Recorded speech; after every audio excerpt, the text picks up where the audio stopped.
Nigel Farage has promised to scrap the Human Rights Act and deport thousands of migrants if he becomes the next Prime Minister.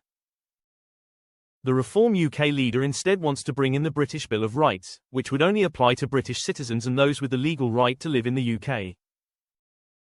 It would focus on terms such as protection of liberty and free speech, with no reference to human rights.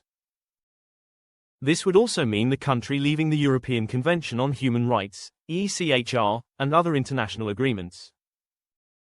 Mr. Farage explained that his proposed bill would give people the freedom to do everything, unless there's a law that says you can't. He said, the opposite to that is the concept of human rights, which are state-given. We have got academics working on it. There is a huge amount to do. The system would mean people who come to the UK would have no right to claim asylum, and be arrested and detained in facilities on former military bases. Another fallback option would be to send people to British overseas territories, such as Ascension Island in the South Atlantic.